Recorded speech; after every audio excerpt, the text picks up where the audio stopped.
What's up, everybody? Welcome back to your favorite New York Jets subscription podcast, Badlands. I'm your host, Joe Caporoso. Sunday AM coffee, but it's Saturday night because, I'm a dad. I'm not doing anything Saturday night. Super Bowl's tomorrow. Might as well get the episode out a little early. Going to continue our position by position breakdown of the Jets' current roster. We've done an episode on Garrett Wilson. We've done an episode on Breece Hall. We've done an episode on the offensive line. Today, we're going to talk the defensive line. Also going to talk a little bit about some early moves from the front office and give my Super Bowl picks because there is one game left this season. Also, a heads up, Streets of Fire is going to start Monday. Just to explain what this is for people who are subscribed at different levels and tiers of Badlands. For the next 3 weeks, every Monday and Friday, there's going to be an additional War Room episode. It's going to be a video. You'll also be able to download it as an audio format if you'd like. This is a 6-part docuseries. Each episode is me and Connor interviewing someone for the duration of the episode, talking about what went wrong in the Douglas Saleh era and what the Jets can learn from it so they don't replicate the same mistakes with Glenn and Muji. So episode 1 features Steve Gelbs. Episode 2 is a roundtable with our whole team talking about the 2022 season. Episode 3 is with Damian Woody, talking about Aaron Rodgers. Episode 4 is with Jason OTC, talking about the Jets salary cap. Episode 5 is DJ Bieniemy, talking about a little emptying the notebook from his time covering the Jets during the Saleh Douglas era. And episode 6 is with good friend Dan Hansis, talking about where the Jets go from here. So all these episodes are anywhere from like 40 minutes to like an hour and 10 minutes. So you definitely don't want to miss them. So if you haven't made the jump to War Room yet, to get the extra video episode we do every week, this would be a great time to do it. We will sell them as a standalone once all 6 are live if you don't want to make the upgrade. But remember, with the upgrade, you get Discord access, early access to the draft guide, and a bunch of other additive content that we do. So we actually have more War Room members now than Deep Dive members. So a great time to make the jump or to test out our paid membership if you're currently a free member. I am going to put a short audio portion of our conversation with Jason on the feed tomorrow to just kind of like tease to some of the people who aren't at War Room what the docuseries is going to be. So if you see that, it's just an audio segment of an episode that's going to run in a couple weeks. Episode 1 is going to run first thing Monday morning with Gelbs. It's already saved up in video format. So we'll see that hit the feed soon. Last PSA, and then I will shut up and talk defensive line. Live show tickets are still for sale. I think we've sold 184 the last time I checked. So we have the whole bar, Printers Alley in New York City, April 11th. Going to be a 3-hour live show featuring everyone you've ever seen on this feed, along with a few other people from the greater Jets media ecosystem. Jake Asman, Connor Hughes, a couple other people will be there doing different segments with us. So if you're a Jet fan, it should be a great time. Open bar, food, giveaways, raffles. We're working on a few different sponsors now. It'll be fun. Our first sort of foray into this, and a lot of time the next couple months we'll go into planning out what will be a very big night for our little company here. All right, defensive line. This position pissed me off so much last year, and I talked about it ad nauseum. I talked about it all off season, and many people did. I'm not the only person who knew this was going to be an issue, but you can see the car crash coming, and the Jets just did nothing about it. And from the first game of the season, it literally killed them. From when the Niners ran the ball down their throat and just ran them off the field, and the Niners weren't even good, as it turned out. This problem that they created out of nowhere was one of the driving forces of why they were so bad this year. The Jets had a really good, really well-rounded defensive line the 2 seasons prior to this. They had a very underappreciated guy in John Franklin Myers who did all the dirty work, was extremely versatile, and was critical in how they were able to slow down the run. They had Al Woods for a short portion of time last year, but he made a big difference as a big body in the middle before he got hurt. They had Quentin Jefferson, who was able to rack up over 6 sacks in sort of a perfect for him rotational role, fit very well in what they were doing. And then, of course, they had Quentin Williams as a wrecking ball. Bryce Huff coming off the edge, where he got 10 sacks. You go into this offseason, they let Huff leave. And I know Huff has not worked out for the Eagles, but that doesn't mean that he wasn't working out for the Jets. Maybe he was just a great fit in this defense. And they lost him, and their plan to replace him by trading for Hassan Reddick was an absolute disaster. Reddick may go down as one of the least liked Jets players of all time. Held out for most of the year and was horrific when he was out there. Truly just out there playing for himself, not playing within the scheme, not productive at all.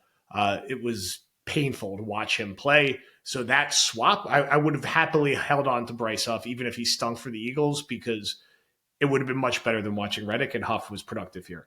Then they trade John Franklin Myers for nothing. He, of course, goes to Denver and is a key part of a really good defense that gets to the playoffs. It was just a stupid decision in the moment. Most Jet fans immediately were like, this is stupid. And it was stupid. And the Jets' internal plan to replace him with Michael Clemens was insane. And we all said it was insane, and it proved to be insane.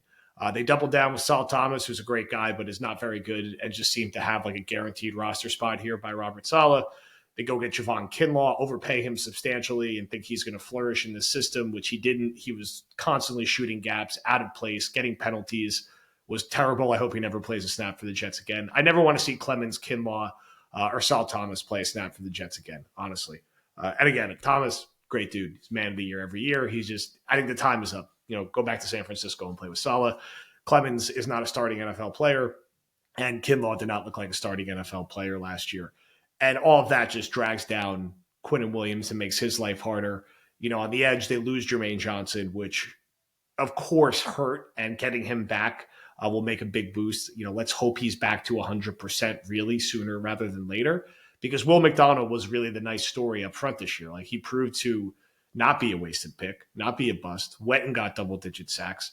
You have him, you have Jermaine. You need to get another third rusher in there to rotate through.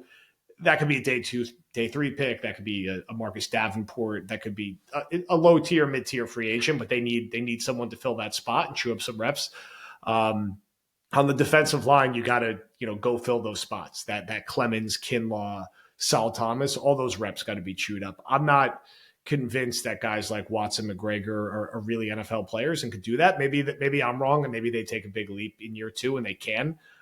Leonard Taylor, I'm a little more optimistic that I think he could be a rotational piece, but the Jets just need some more big bodies up front to put around Quinnen Williams, who people were a little, I thought, too hard on this year. Like, no, he was not as good as he was in the previous 2 years, but I think he was still pretty productive and disruptive and was playing through some injuries late in the year and is still a really damn good player and will look a lot better when the Jets build around him better up front.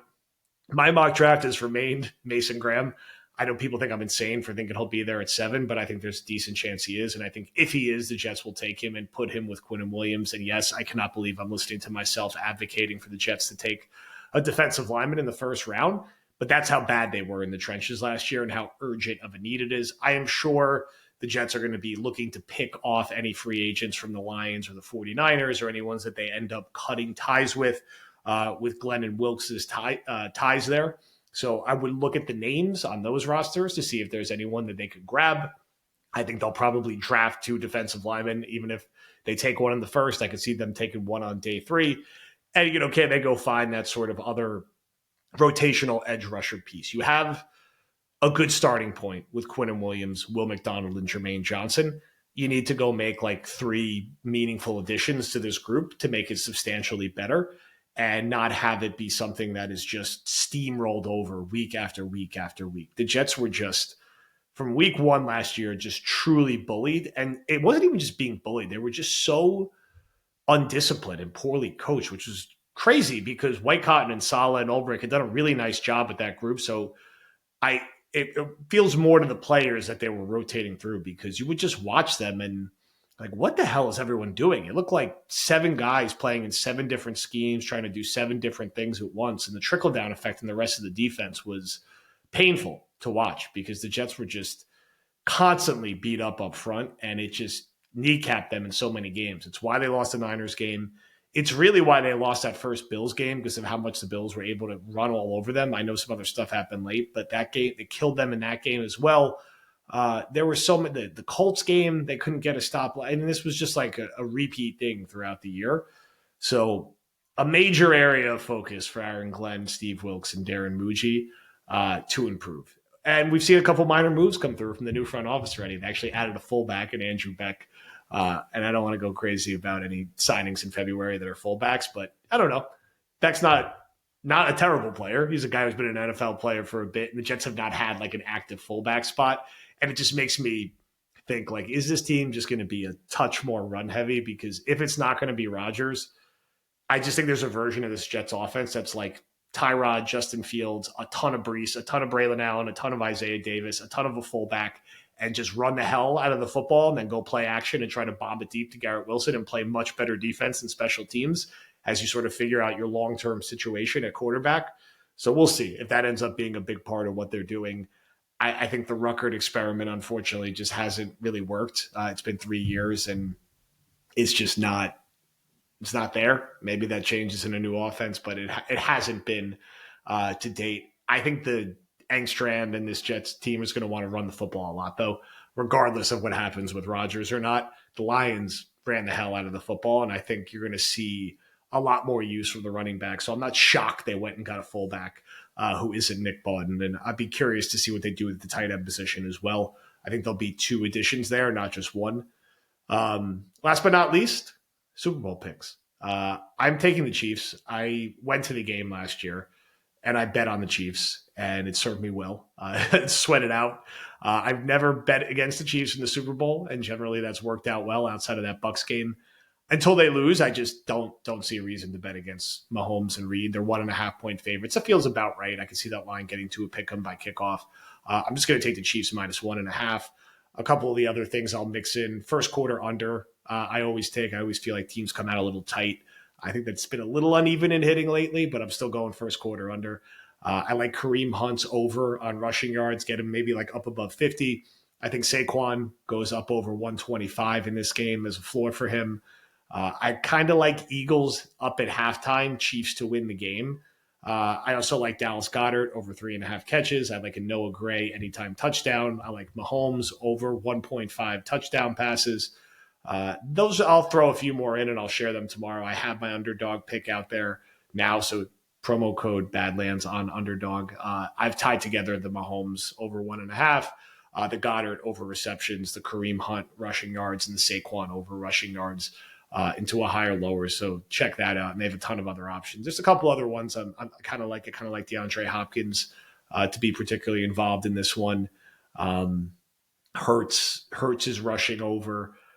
There's just so many damn options. So I think it'll be a good game. I think it'll be a close game. I do sense like a little general NFL fan fatigue with this matchup. It's like everyone seems to be a little tired of the Chiefs, and the Eagles were just there a couple of years ago, and it's the Eagles. I think it's a fun matchup. I mean, I don't – if it's not the Patriots, I think it's kind of interesting watching a dynasty really play out in real time and, you know, a team going for history. As much as the Chiefs may annoy everybody at this point, maybe I'm just relieved that the dynasty team isn't the Patriots anymore. And the Eagles, like I went to college in Pennsylvania. I'm friends with a lot of Eagles fans, so – I'm glad they got their Super Bowl over the Pats. I don't necessarily need to see them win another one. From an actual pure rooting perspective, I'm not going to be devastated in either direction. I'm just happy the Bills aren't there. I'm happy the Patriots aren't there. I'm happy the Giants and Dolphins aren't there. Those are the only teams like I viscerally couldn't stomach in games like this. So I'm just rooting for a good game and rooting for my bets to hit and my underdogs to hit. So follow with promo code Badlands. I think next week, so this is going to be a stacked week of content. We'll have the Streets of Fire episode tomorrow or Monday. We'll have other guys Monday. We'll have a normal pod Tuesday. We'll have War Room Wednesday. We'll have draft season. We'll have flight plan. We'll have Butt the Tread. We'll have TOJ Talks. I'm sure there'll be some version of an emergency pod that hits. I'm going to actually be in London Tuesday to Friday, so I look forward to Aaron Rodgers announcing that he's either retiring or coming back at some weird, funky time. So I'm recording in a hotel room at an odd hour, because I feel like that will be the next emergency pod. After we've done so many, the next one will be the Rodgers news, which I think we get within like 2 weeks or so. So an exciting week. I'm really glad that Streets of Fire is going to start coming out. We recorded in like 3 different sessions over the last 3 weeks, and it was interesting to dig into some of the stuff we got, some of our conversations, and to everything I discussed today. Fix the goddamn defensive line, man. It was just shameful last year. I'm excited that Quinnen, Jermaine, and Will McDonald are building blocks here going forward. I think on, off the field, how they play, I think those are exactly the kind of players the Jets want to be building around, along with guys like Garrett Wilson and a couple other pieces that I think are going to be key foundational players going forward. I'm excited to see Aaron Glenn coach those guys up. I think the Jets defense can get better pretty quickly. I don't think they're going to be elite, but can they be, a top 14, top 13 defense, which would be miles ahead of how they were performing last year, regardless of what some of the stats said. Like, they were just bad on defense last year, man, like really bad. It'll be interesting to see. And I'm staying with Graham as my mock pick, even if that ends up being wrong. I'll change it a few times. I got time. The draft's not for a while, right? Ask me at the live show. My mock pick is still Graham. All right. Thank you, everyone, for listening. Look out for that Streets of Fire tease on the feed before the week starts. And then the first full episode hits Monday morning. Thank you. Talk to you soon.